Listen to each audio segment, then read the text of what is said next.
In 1817, Thomas Jefferson asked for a book, not a rare manuscript from Europe, not a scientific treatise, not a political text. He asked for a rule book, a pricing guide used by carpenters in Philadelphia. The Carpenters' Company of Philadelphia was founded in 1724. They had built Independence Hall. They had built Christ Church. They had built Carpenters Hall itself.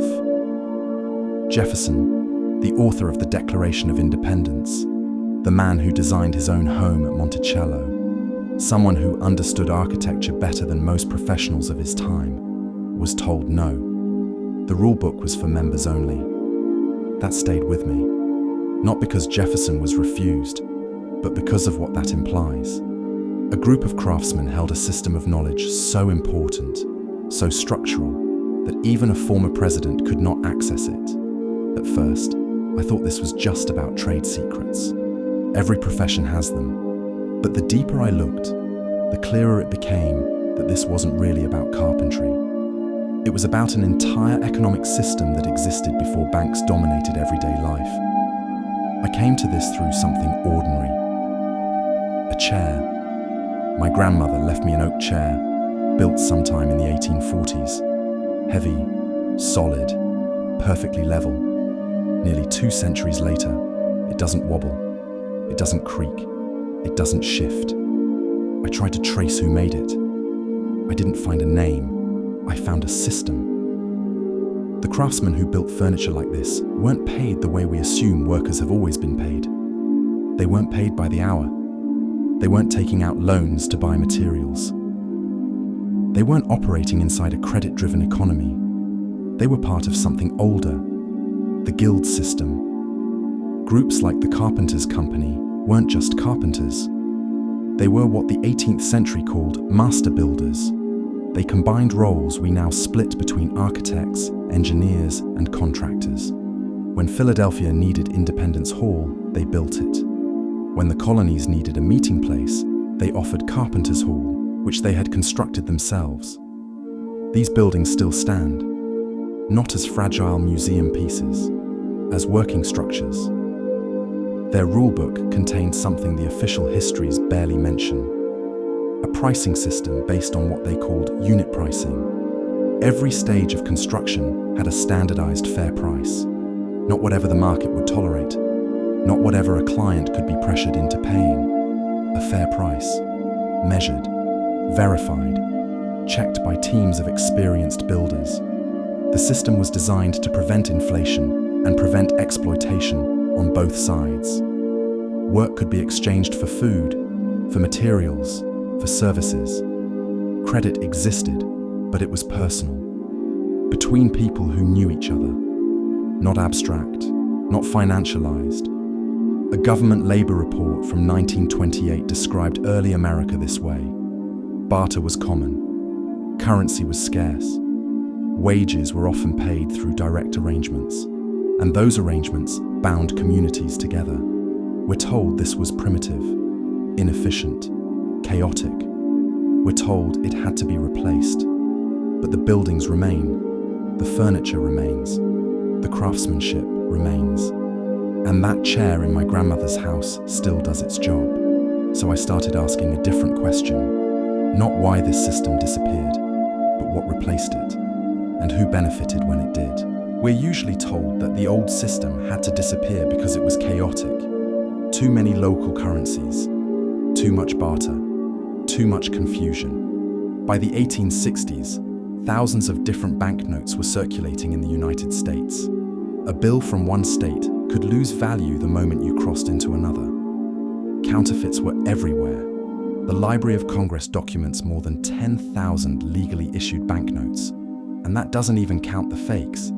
So yes, there was disorder. But here's what I keep coming back to. The buildings made under that older system still stand. The furniture still holds together. The infrastructure built by local networks and guilds outlasts much of what came after. At some point, the argument shifted. Chaos became the justification for centralization, and centralization became the only imaginable solution. February 25th, 1863. Abraham Lincoln signs the National Currency Act into law. It passes the Senate by 2 votes, 23 to 21. The act creates the office of the Comptroller of the Currency. It establishes the first national banking system. We're taught this was about stability, about replacing confusion with uniform money. But the law itself states another purpose, and the Federal Reserve's own historical records confirm it. The system was designed to create buyers for government debt. National banks were required to purchase treasury bonds equal to a portion of their capital. In return, they received banknotes they could circulate.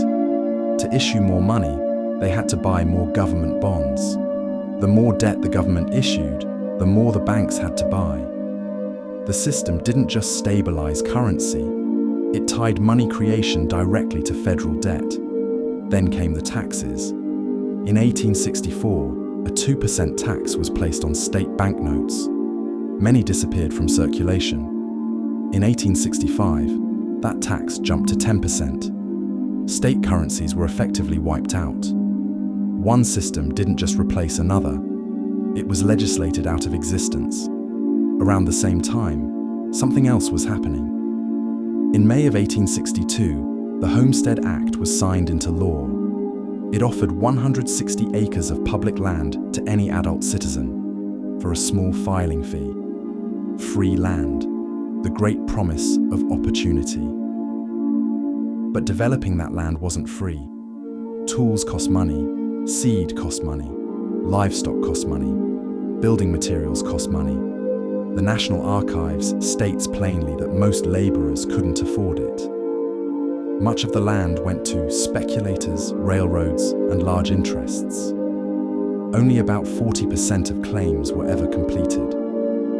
So Americans were offered land they couldn't develop without loans.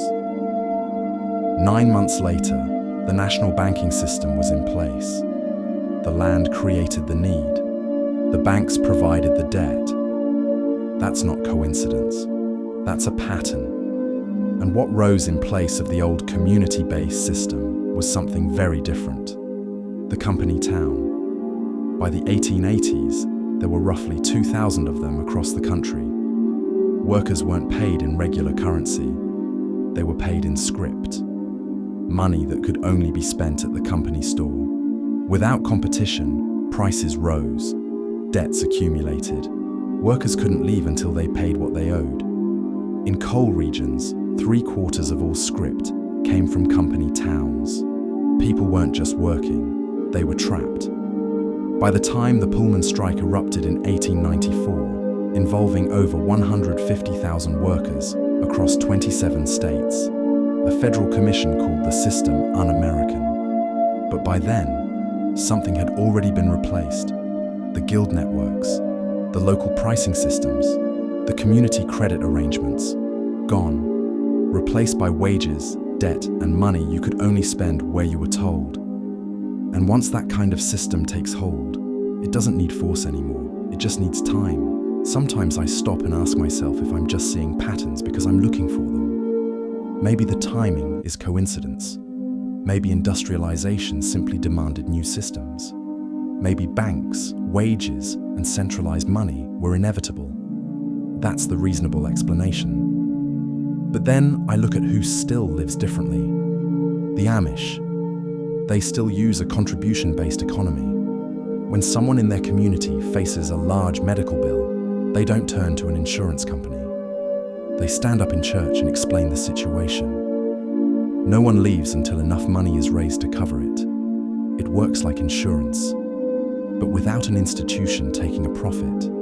And here's the part that matters. They had to fight to keep this system.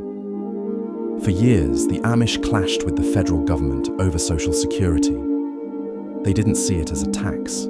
They saw it as commercial insurance, something their faith prohibits them from accepting.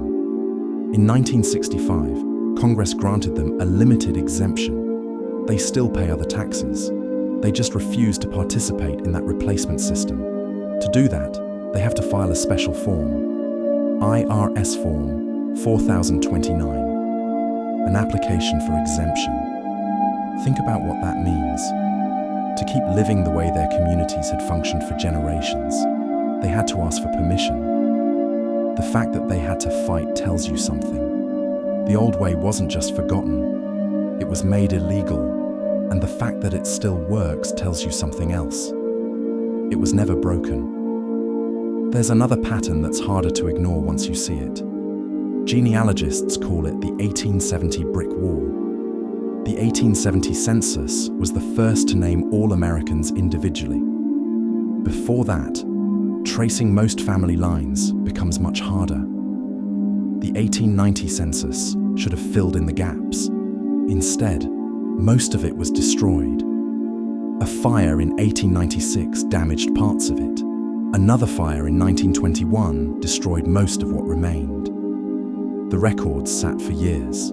Then Congress authorized their destruction. One day before that, the cornerstone for the National Archives was laid.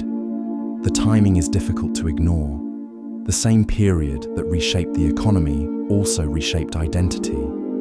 Before this shift, you were part of a local system, a guild, a community, a network of mutual obligation. After it, you were an individual in a federal registry. Working for wages, borrowing from banks. Your history traceable only as far back as official records allowed. I keep thinking about that chair in my grandmother's house.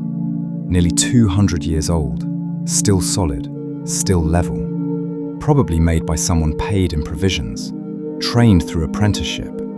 Someone who likely never signed